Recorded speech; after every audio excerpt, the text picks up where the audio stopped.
नेपालको राजनीतिक यात्रा शताब्दीौँदेखि महत्त्वपूर्ण परिवर्तनहरूद्वारा चिह्नित हुँदै आएको छ। शाहवंशले 240 वर्षसम्म नेपालमा शासन गर्यो, तर विक्रम सम्वत 2064 सालमा जनआन्दोलन मार्फत राजतन्त्र समाप्त गरियो। नेपाललाई सङ्घीय लोकतान्त्रिक गणतन्त्र घोषणा गरियो। नेपालको अन्तरिम संविधान 2066 को धारा 159 को बमोजिम गणतन्त्र कार्यान्वयनको प्रस्तावलाई पारित गरियोस् भन्ने प्रस्तावको पक्षमा जम्मा 560 मत परेको र उक्त संख्या उपस्थित भई मतदान गर्ने सदस्य संख्याको बहुमत भएकोले नेपालको अन्तरिम संविधान 2066 को धारा 159 बमोजिम गणतन्त्र कार्यान्वयन सम्बन्धी प्रस्ताव बहुमतले पारित गर्ने घोषणा गर्दछु।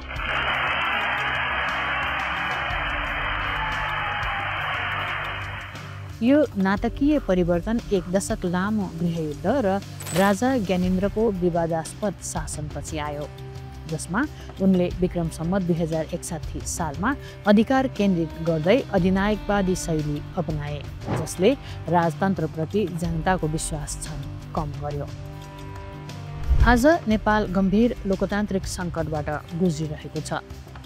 गणतन्त्रपछि नेपालले 17 वर्षमा 13वटा सरकार फेरिसकेको छ, जसले गहिरो राजनीतिक अस्थिरता दर्शाउँछ।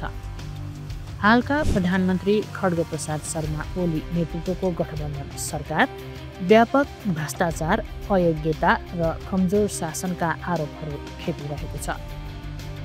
यस निरन्तर अस्थिरताले लोकतान्त्रिक संस्थाहरूमा जनताको विश्वास कमजोर बनाइरहेको छ र विद्यमान प्रणालीलाई चुनौती दिने वैकल्पिक राजनीतिक धारणा जन्मिरहेको छ। नेपालको लोकतान्त्रिक प्रणाली विभिन्न आपसमा जोडिएका समस्याहरूबाट ग्रस्त छ। राजनीतिक अस्थिरता प्रमुख समस्या रहँदै आएको छ, किनभने सरकारहरूको बारम्बार परिवर्तनले दीर्घकालीन योजना र स्थायी नीति कार्यान्वयनमा बाधा पुर्याएको छ। व्यापक भ्रष्टाचारले जनताको विश्वास कमजोर बनाएको छ भने शिक्षा, स्वास्थ्य र पूर्वाधार जस्ता आधारभूत सेवा प्रदान गर्न सरकार असफल हुँदा नागरिकहरू लोकतान्त्रिक व्यवस्थाबाट निराश बनेका छन्।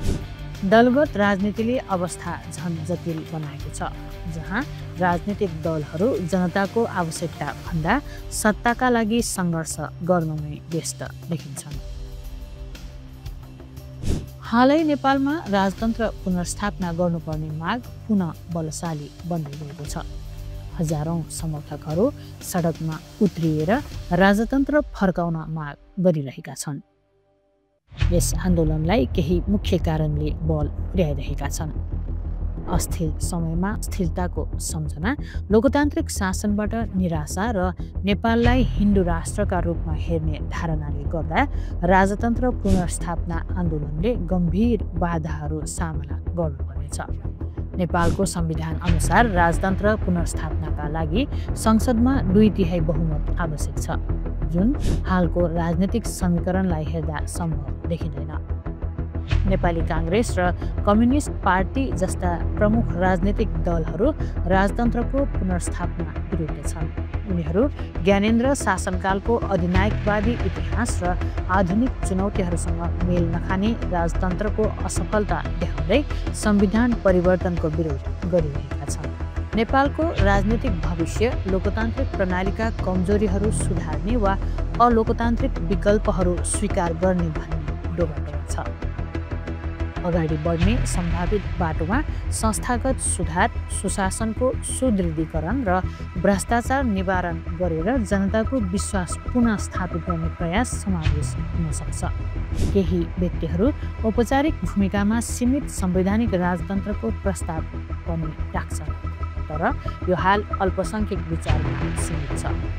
यदि सार्थक सुधार नभएमा राजनीतिक अस्थिरता र सामाजिक अशान्ति जारी रहने सम्भावना रहन्छ, जसले अधिनायकवादी शासनको सम्भावनालाई अझ बल पुर्याउन सक्छ। हालैका राजतन्त्र समर्थक प्रदर्शनहरूले नेपालका राजनीतिक नेतृत्वलाई जनताको वास्तविक समस्या समाधान गर्न र लोकतान्त्रिक शासनलाई सुधार गर्नुपर्ने चेतावनी दिएका छन्। प्रदर्शनकारीहरूको भनाइमा महँगी बढेको छ, जनता बेरोजगार छन्, शिक्षा र स्वास्थ्य सेवा उपलब्ध छैन, कानुन जनताका लागि मात्रै लागू हुन्छ तर नेताहरूलाई लागू हुँदैन, त्यसैले हामीलाई राजा चाहिन्छ।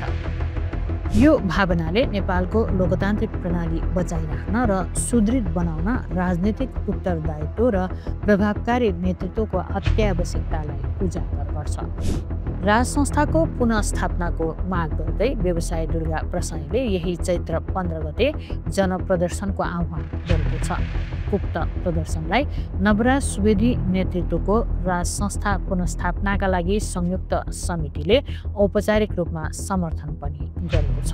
पूर्व राजा ज्ञानेन्द्र शाहले पनि गएको फागुन 7 गते प्रजातन्त्र दिवसको अवसरमा जनताको नाममा सम्बोधन गर्दै देश बचाउनको निम्ति आफ्नो साथ दिन जनतालाई आह्वान गरिसक्नु भएको छ। व्यवसायी दुर्गा प्रसाई र पूर्व राजा ज्ञानेन्द्र शाहको उक्त आह्वानलाई जनताले कतिको साथ दिनेछ यो भने आगामी समयले बताउने नै छ। विगतका चुनावमा जनताले नै चुनेर पठाएका नेताहरूले जनहित विपरीत काम गरेपछि जनताहरू वर्तमान सरकारप्रति निकै आक्रोशित भएको देखिन्छ। नेपालको विभिन्न ठाउँमा भएका विविध कार्यक्रमहरूमा वर्तमान प्रधानमन्त्री केपी शर्मा ओलीको विरोधमा आवाज उठ्नुले पनि यो कुराको पुष्टि हुन्छ कि नेपाली जनता वर्तमान सरकारको कामबाट सन्तुष्ट छैन।